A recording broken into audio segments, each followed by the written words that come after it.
all about how do you go about rationalising the number of surgical instruments you have on procedure sets. We've got a great case study that has been undertaken in Leeds to talk about. And we've also got an evaluation support report that has been undertaken by one of the AHSNs to help validate the work and the benefits and what was being delivered. So in terms of what we're going to cover, firstly, we have Agnes Henson will be from NHSE, will be providing an overview of the guide that we are launching as part of this webinar today. And this will help those in the system to understand the benefits and how you can go about rationalising instrument sets. As I said, we've got a report that's being published as well from the Health Innovation Northwest Coast. And we've got Laura joining from there, who'll be telling us about work they've been doing. We're going to break that up a little bit because we thought it would be helpful to kick off with the work that they did in terms of validating and reviewing the methodology that was undertaken. And then from there, looking at moving on to Adam providing a case study in terms of the work that was undertaken in Leeds. And then we'll hand back to Laura in terms of the findings and the overview. And then we'll have a Q&A session. So as I said, if you do have questions that you would like to ask, do pop them in the chat. We'll try and come to them. If we can't come to them whilst this is the webinar is running, we will try and come to those at the Q&A session. And you're also welcome to raise your hand to ask a question in that session. And then we'll just do a quick wrap up and a mention of what's happening in terms of the leads.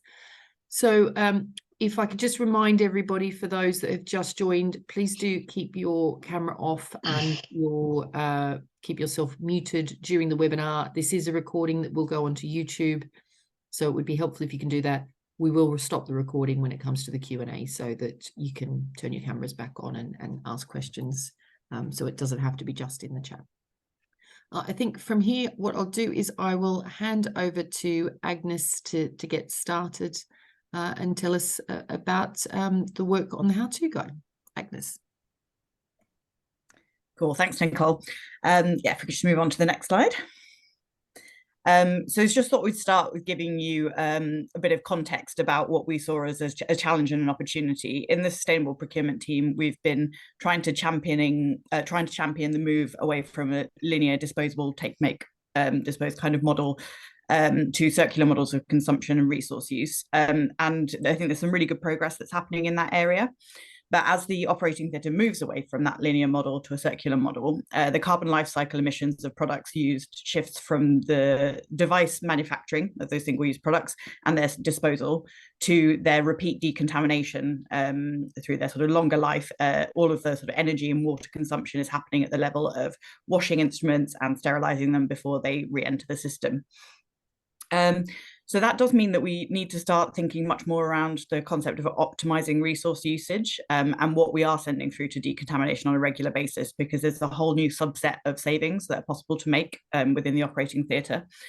The difficulty is that often instrument sets are just added to over time. There's plenty of sort of, surgical teams that will be coming in and out of the system with slightly different preferences, slightly different sort of testing of products.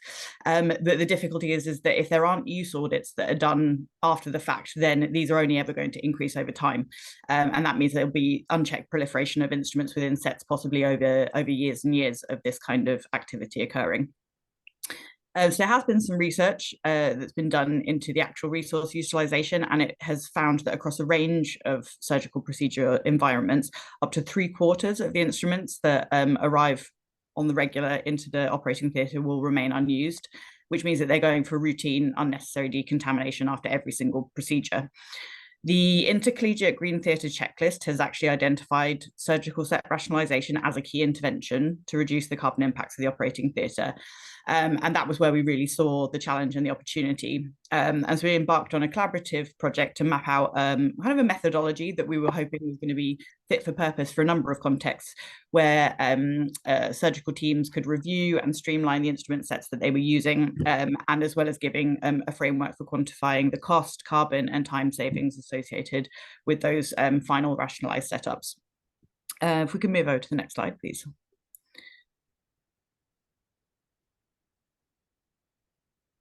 Oh, don't know if it's my screen that's not updating, but brilliant. So over the past few years, the NHS England Sustainable Procurement team that Nicole and I are members of have been developing these how-to guides, they're resources that are to support NHS organisations to implement operational interventions that won't just support them on their net zero journey, but may offer sort of other cost savings and improved ways of working. So I'm just briefly going to take you on a tour of the kinds of supporting guidance and information that gets provided in these guides. And it's very hot off the press. This has now been published on our internal hub this morning, alongside another supporting resource, which we'll talk about later. So next slide, please. So every how-to guide that we produce, we provide the business case for the intervention, because we know that a lot of these things are very difficult to get off the ground without focusing on potential financial benefits, and that often acts as a really key anchor in getting this off the ground. There are also other concerns that tend to crop up again and again when you're changing ways of working or things that you're buying. So, for example, any risks and liabilities that might be associated with a shift, and maybe the ease of implementation if there's some extra logistical extra logistics or extra infrastructure that might be enablers for that intervention. And again, just sort of giving that broader context of, this is all with the aim to try and reduce our substantial carbon footprint.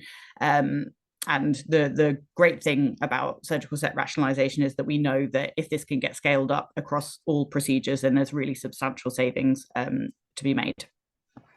Next slide, please. So for this particular guide, we explore the sites of each of the savings that are involved in the streamlining of instruments sent for decontamination, and that includes time saved during procedure setup.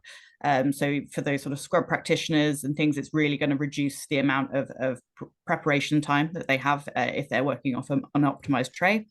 The reduced costs that may be associated with sending fewer trays or instruments to third-party providers for decontamination, and then obviously onto the key hotspot of saving energy and water during routine decontamination of those instrument sets. Next slide, please.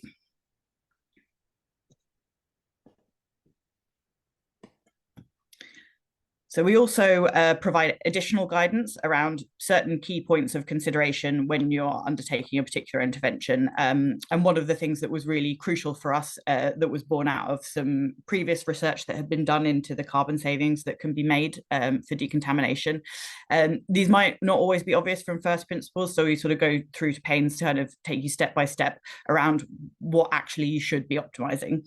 So because the carbon hotspot is now at the level of a cycle, really, of a washer or an autoclave, what's not important is to just reduce the number of instruments that are getting sent through, but it's how are you packaging those up? Like if you're reducing an absolute number of instruments, if you have the same number of trays, it's going to take up the same amount of space in the washer, and you're not really going to net out any savings at all.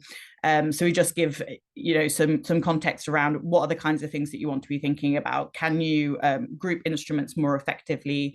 Could you maybe think about downsizing to a smaller tray so that you could fit more trays in? But also that offers some real flexibility, which I think, sort of Laura and Adam will touch on, which is that you're not just trying to get to an absolute number of fewer instruments. You can accommodate things like surgeon preferences. If there's space on a tray for an additional item, it's not going to make a huge amount. In fact, it may make no impact at all in terms of the carbon impact while keeping as many people happy as possible. So yeah, just really thinking about it in terms of optimization rather than trying to be as lean and slim as possible. Again, just to briefly note that there's some other additional guidance that may be of interest, which if anybody has any particular questions about it, we can address in the Q&A, but around questions related to sterile barrier systems, whether there's any evidence that one's better than the other, or how you can optimize on the basis of whatever system that you're currently using. So that hopefully that gives you a flavour of the kinds of resources that you can expect to be covered in the how-to guide itself. I'm now going to pass over to Laura Boland, who is head of programme for the Academic Health Science Network for the North West Coast, and she led on the evaluation of this approach and can provide some more details about the methodology itself and how our pilot project was structured. Thanks, Agnes. Hi, everyone. I'm Laura Boland. I'm head of programmes actually at Health Innovation North West Coast. So as of last week, we've changed our name. So yeah, we are the organisation formerly known as the Innovation Agency.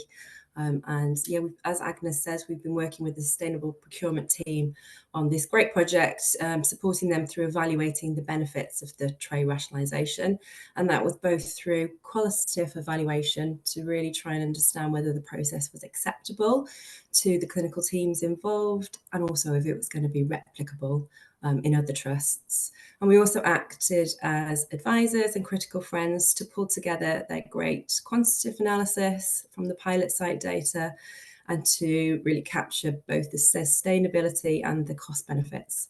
And we've pulled all that together in our report, which is, the name is there. So it's a surgical instrument set rationalisation, understanding the benefits and replicating the process. And we'll actually share the details of how you can get the report later. I think there might actually be a link in the chat, but yeah, there's other sources as well we'll share later. So for those of you, sorry, Nicole, could you just go to the next slide for me? Thanks. For those of you that aren't familiar with either the Innovation Agency or as now the Health Innovation North West Coast, we're one of 15 regional health innovation networks. And we form a national network whose primary goal it is to improve health, but also to support innovators so that we generate economic growth. So it's been great to collaborate on this project, which we see achieves both of those goals. Next slide, please, Nicole. And so over the next couple of slides, I'm just going to walk you through and summarise the methodology that we used to perform this tray rationalisation project. And then, as Nicole said, I'll hand over to Adam, who's got that real experience and can tell you how this sort of played out in practice. And then you'll hear from me again while I'll share the findings from the report and our recommendations and next steps. So the first step in the process was really for those pilot sites of Leeds Teaching Hospital and Mid Yorkshire NHS trusts to agree their target surgical procedure, and they selected gallbladder removal, or lap chole as it's known in the business. And then once that procedure had been identified, they carried out a prospective audit of actual instrument use across, as you can see there, acute surgery, emergency general surgery, day case, and hepatopancreabiliary surgeries. And that was actually done by somebody literally going around with the mandated surgical tray checklists that they then used to record the actual instruments that we used during the procedures and take a note of any redundant or supplementary instruments. We were aiming for a sample size of at least 15. It was great that the final numbers we got were 70 cases in Leeds and 60 in Mid Yorkshire. So all that data was submitted for analysis. And then we were able to calculate the utilisation rate against each instrument. Once we had that data, it was then presented back to an advisory surgical group who were asked to agree those instruments that they felt were routinely used and maybe propose instruments that were deemed redundant, often because they were from sort of a same functional group. They perform the same task, and maybe there were more than one option in there just for preference. So the next step, then we set up a hack, as we called it. So we got all the key stakeholders in one room from the surgical and leadership teams and had them review the utilisation data. We agreed a threshold for routine inclusion and exclusion. And any instruments with zero utilisation were automatically excluded unless any objections were raised. And then through discussion, a consensus was reached to agree to the grey area, those remaining instruments, to make a decision of whether to include, exclude, or whether to assign them supplementary status if no consensus was reached. And then finally, those hack proposals were reviewed by the local sterilisation service, and it was up to them to determine then the optimal DIN basket. So that's the smaller wire baskets or the larger tray configuration that would work for their respective off-site or on-site sterilisation facilities. So as Agnes said earlier, it's not about minimization, but about optimization, making sure that you're getting the most sort of instruments or the best configuration of instruments at the lowest carbon and cost implications. And then finally, once that was agreed, that green pilot tray was approved by the surgical teams and then was entered into practice. And then I'm just going to show you one more slide. So this is our process map. So if you have a look in the report, this is featured in full in the report. I appreciate it's quite hard to read on there. It's a little bit small. It's just to draw your attention to the fact that there is that step-by-step process map in there. So if you were interested in replicating this methodology, you can see all of the core activities and then some corresponding hints and tips. So we've done all the thinking for you. So hopefully it'll be nice and straightforward if you undertake the task yourselves. Okay, now I'm going to hand over to Adam. He'll tell you how it actually works in practice. Thanks, Laura. Hi, everyone, and delighted to be on this with the team from NHSE and AHSN. And it's been a really interesting kind of process, and I hopefully can kind of take you through it. Next slide, Nicole, please. So I think it's useful to go back a little bit from where I got involved in this and just frame to some extent how I've got involved in sustainable surgery. I'm an emergency general surgical consultant based in Leeds, and I'd been in the job probably about sort of 2 or 3 months when I had a corridor conversation with a prof of surgery up here who had been involved in setting up the CSH Green Surgery Challenge. And he stopped me and said, "Oh, I think it's a really good idea. We should enter into this competition." I, at that stage, genuinely had no idea, no concept of kind of sustainable surgery per se. I recycle at home. I'm not particularly not green per se, but certainly had never really considered it in the workplace. And I think that's quite an important thing to think about. Lots of people just haven't considered it. I think that's changing. So we took the humble appendectomy and essentially did this process, but in a much less methodical fashion. And that basically involved me and a colleague looking at the trays and saying, we don't need that, we don't need that, we don't need that, and removing them. And that left us with X number of items that reduced our trays, and in doing so, reduced our carbon and cost.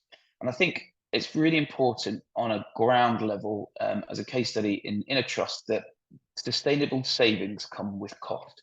And that's a really useful kind of motivator for management teams, procurement teams, clinical teams looking for waste reduction. The next thing I knew, I got an email from Nicole saying, "Would you be interested in this project?" And at that stage, it was like, yes, well, we've done it with one, so we'll do it in the next thing. And the laparoscopic cholecystectomy made a kind of an obvious choice. In Leeds, it's done by 4 separate teams, as has been outlined. It's done in 4 different ways in terms of the trays that are used. Our theatre teams are separate and have their own trays and processes. It's done by 4 different kind of clinical trained individuals. So we've got some upper GI surgeons doing it, we've got some HPB surgeons doing it, we've got some EGS surgeons doing it, and some sort of day case surgeons. Now, the operation itself is, the same. However, interestingly, as you go through and unpick some of this, you'll find lots of variation and differences within those sets. And it became clear, we're doing high volume, low complexity surgery. There's no real reason why we need anything particularly fancy to do that with. We do 800 a year, so it would have a good impact if we could reduce things. But within each of the tray setups, within each of the different theatre areas, there was huge variation in what was on that tray. And when you unpick that, that's fundamentally down to Mr. X or Y having a bit of a tantrum at some point, stamping their feet, and therefore the theatre team wanting to kind of not have that situation again, and things just accumulate, as Agnes has suggested. What became very clear very early was that we couldn't therefore then just do what we had done with the appendectomy, as in I go in and take out what I didn't think was necessary. And that change management side of things, that bringing people along with you, that creating a basket or a set that was utilizable by all and acceptable by all was really important. And that's where the methodology behind this, I think, has really kind of changed that setup. And I'm really thankful for Nicole and Agnes and everyone's input into it. Next slide, please. So the instrument use audit was the first phase of this. We took the 4 teams. We had a QI lead for the theatre and aesthetic CFU in Leeds go round and literally monitor what was being used. Over 70 cases in 4 different sites. We mapped the tray itself, what was on the tray, what was used on the tray each case, and what wasn't used, and then what was washed. And that data then fed into what was has become the heat map, essentially. So you've got instruments down the left-hand side, percentage of use absolute at the top, percentage cases when they were present, which kind of allowed us to look at the variation between the trays itself, how they were used, and whether they were used in each of the teams. Now, the only thing to mention about this is, and this will be representative of the trusts in the country, is that different instruments do the same thing on different trays, and that nominally is something just to consider. That do you need all of those different things, or not? Next slide. The impact was huge. The carbon footprint for cholecystectomy was reduced by 60%. The change saved 2 to 3 tonnes predicted on 800 lap choles a year in the trust, with a 20,000% saving in sterilisation costs. Everyone was happy with the methodology and how it had been done, and broadly, surgical teams felt that the prep was easier, and the surgical clinicians felt that they had everything that they needed. And I'll emphasise again at this stage, this is not necessarily about hacking down to nothing. This is about creating a set that is utilisable by all. And I think that's, again, important. All of our teams have separate kits, which seems farcical for the same operation. And we often will fast track kits where we've run out of kits and ask that sterilisation to be done in 24 hours at the additional cost. With the utilisation of a kit that's the same across the board, then we can all borrow from each other and know what's on there, and there's a familiarity with all of the teams. The other thing to mention is that the rationalisation itself provided space then on the tray to remove the plastic kidney dishes and the plastic bits and pieces that we were throwing away, the single-use items. And that's been really beneficial in terms of moving that carbon footprint again in the right way. Next slide. Just to look at this a bit more detail from our trust, David Beavers is our day case unit. HVB is obviously the biliary surgeon, the transplant and biliary surgeons. Acutes is kind of our EGS team. And I say, we all do lap choles. Broadly speaking, we had 4 trays, 5 trays opening each case across the board once you added in camera sets and various other things. And that just seems ridiculous. And I'll highlight just, the Mr. Too Good laparoscopic instruments. You will all be familiar with senior surgeons who have very specific desires or ways of doing things that have done it all the time and have their own trays. I think that kind of culture is probably now gone in terms of us moving forward in this way. Next slide. When you look at that in terms of items, that was 86, 93 and 97, so significant trays in terms of usage. And what we managed to do with the methodology that has been outlined is reduce that across the board to 67. And that's 67 instruments that aren't, we could have reduced it by more, but that's 67 instruments that allows for each surgeon in this trust involved in the process and more broadly to be happy with that tray, regardless of who opens it and when it is opened. And as I say, we keep emphasising it, I know, but it's really important that everybody is on board, because otherwise it doesn't, A, get utilised, and B, we just end up opening single-use items to replace the missing items, and that doesn't make any sense. The cost structure is massive. We're up at 39, 40% for our day case procedures. Similarly, 42% if you were to include, 53, 42% if you were to include cameras and scopes across acute. I think that's worth having. And in the days where we're all looking for waste reduction, there are significant benefits. This is a single procedure in a single hospital. When you scale that up across multiple procedures in multiple hospitals, I think everyone can see the benefits quite clearly. Next slide. So what do we learn? The audit data is important. It allows you to normalise what's on set and ensure that you can use, you're getting rid of things that aren't used and demonstrate that in a data-driven fashion. Clearly, if everything's on a tray 100% of the time and is used 100%, then that's a no-brainer. That's in. Clearly, if something's on the tray in kind of variable levels and is not used at all, then that's an easy win to remove out. And the middle ground is where the discussions happen. That's the benefit of a hackathon, and that benefits from both representatives of a surgical nature, theatre leads, procurement we had on there, and in a facilitated fashion. And that became a really useful discussion in a positive way of nuancing what was on our end item tray. The audit use rate data provided that confidence, as I've said, and allowed us to kind of discuss those marginal cases. Instrument usage can be categorized by function as well, and I think this is important. So there is a surgical preference versus a decision-making preference, if that makes sense, in terms of what should be on there. We have in leads something called tip tops. I think they're kind of very lead-centric to some extent. They're a side gripping grasper rather than a pistol grip. And people have quite strong feelings depending on where they've trained. Actually, we've been able to access set where you can interchange depending on the surgical preference without increasing the size of the tray, particularly far too much, which again has been really helpful. Rationalisation benefits again by reducing the number of size of trays, but not the absolute numbers. And I know we've said it about 4 times now, but that is, I think, the key. This is not about taking everything off. This is about creating a tray that is the right size for the right purpose in the right place.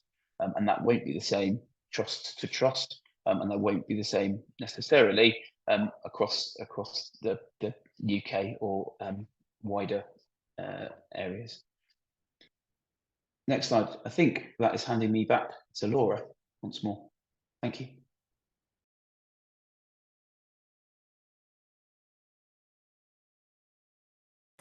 Next slide, please, Nicole.